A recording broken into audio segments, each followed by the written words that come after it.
Thank you. Morning, please, down. Mr. Jean Morel, Chairman of MEDEF International, we'd like to thank you for all of the help that made this event possible. Secretary Gregory Domingo, Secretary Albert Del Rosario, members of the Cabinet present, Ambassador Maria Teresa P. Lazaro, first the French Ambassador, members of the Philippine and French Business Delegation, honored guests, fellow workers of government, good morning. There is a French word that perfectly encapsulates the state of the Philippine economy. That word is renaissance. My administration took office in 2010 with a clear mandate and intention of reversing the fortunes of our country, which had, for an entire decade, been kept in the darkness of apathy and hopelessness by an administration motivated only by self-service, as opposed to public service.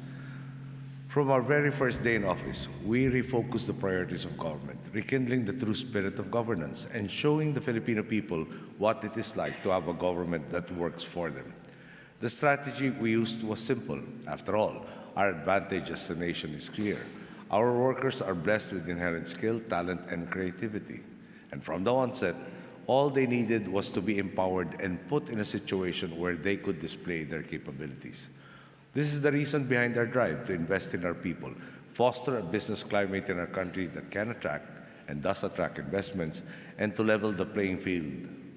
And by doing so, multiply the opportunities for our countrymen to make a decent living and to show the world the true value of the Filipino worker and the riches of the Philippines. This is why one of our administration's first messages to the world was that the Philippines is once again open for business. Since then, we have worked tirelessly to show that our country is truly worthy of your consideration. We rewrote the formula for success in the Philippines, from one where patronage and a willingness to bend the rules were necessary, to one that rewarded hard work, innovation, ingenuity, and abiding by the rules. We cut bureaucratic red tape to optimize the process of setting up shop in our country, and to likewise reduce opportunities for corruption. To do this, we put up the Philippine Business Registry, which gathers the business registration processes of multiple agencies into a one-stop shop. Now, registering the business in the Philippines only takes a maximum of 3 days, a process which once could take up to 3 months. The world has also seen that when it comes to demolishing the culture of corruption and instituting a regime of transparency in its place, the Philippines means business. A good example of our commitment is how we have revamped the way we spend our people's money. I've always said that one of my most important jobs is the efficient allocation of resources, which is why my administration has implemented a program called the Zero-Based Budgeting.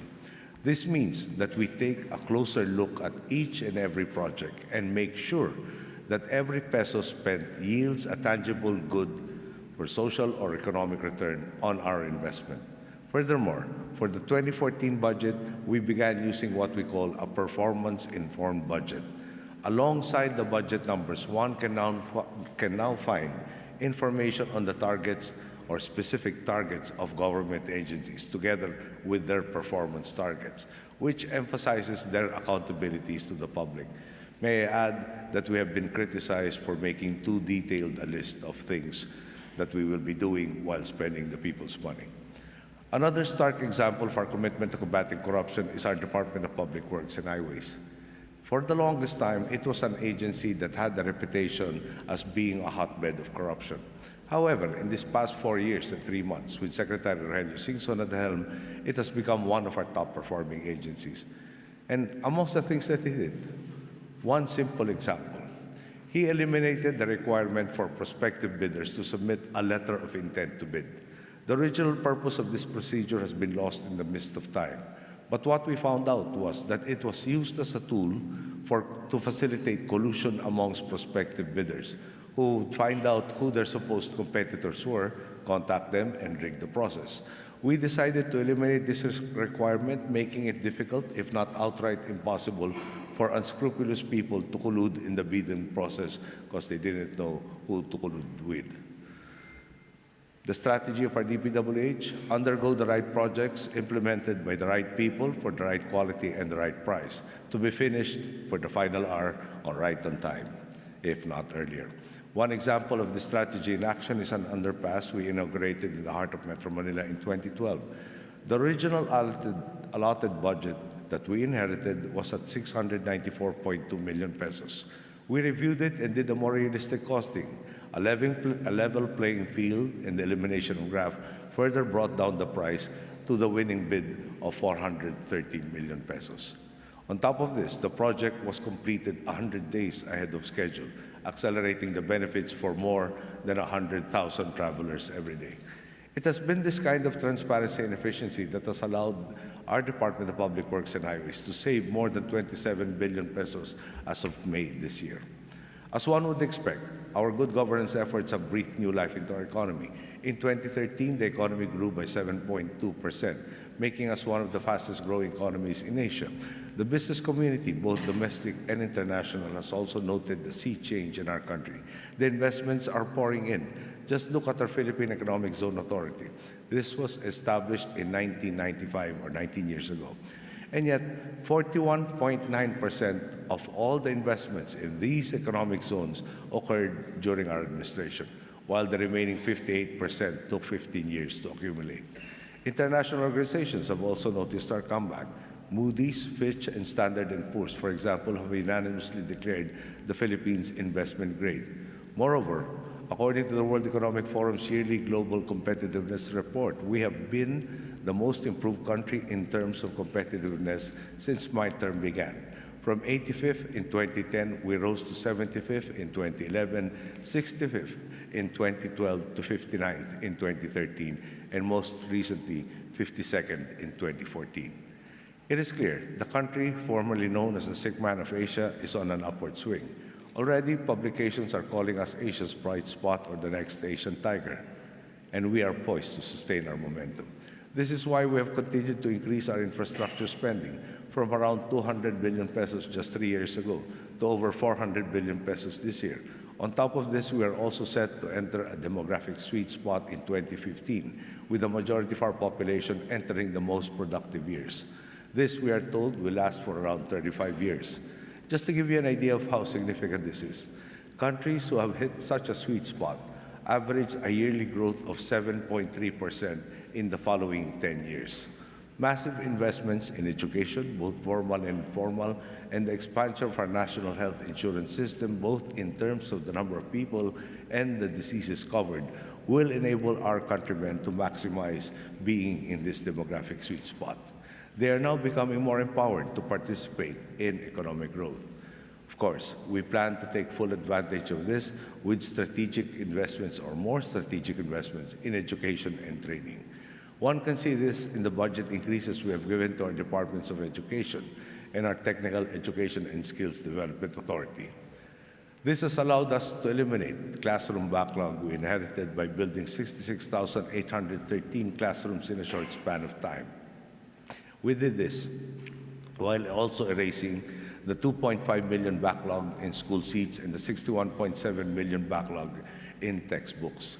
We were also able to pass a law that expanded our basic education cycle, putting our educational system at par with global standards.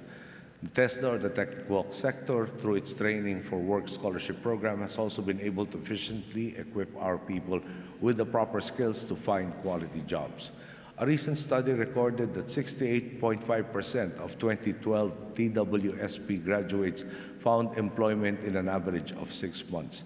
Compare this to the figures from 2006 to 2008, when only 28.5% found jobs.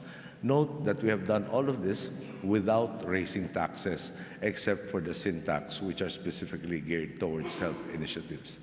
These are the initiatives that are necessary in our pursuit of inclusive growth, so that the benefits of good governance and reform do not simply trickle down the social pyramid, but are felt immediately by each and every Filipino. Indeed, our country's momentum is stronger than it has ever been in recent memory, and we will not sit idly by. We will build on this momentum.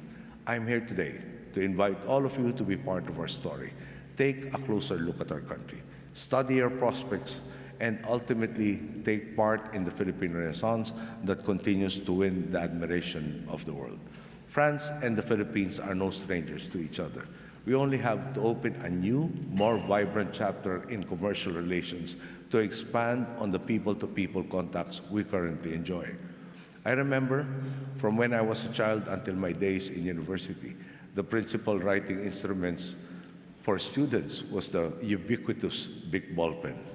I was reminded of this when I met Prime Minister Valls, and I was pleased to see that the big ball pen is still very prominent here, even if it has become less so, if not almost absent in the Philippines. My mother also had a Renault 16 TS vehicle, a car that certainly had its own distinctive style and performance and was such a pleasure to drive. Unfortunately, that brand is no longer distributed in the Philippines, though Peugeot has just been introduced. I suppose the point of these recollections is to emphasize the reality. Yours is a mature developing country. A mature developed country, while ours has just recently been gaining momentum towards development. There is a natural synergy between our requirements and aspirations and your strength and capabilities. Together, let us maximize the opportunities before us for the mutual benefits of our peoples. Thank you. Good day.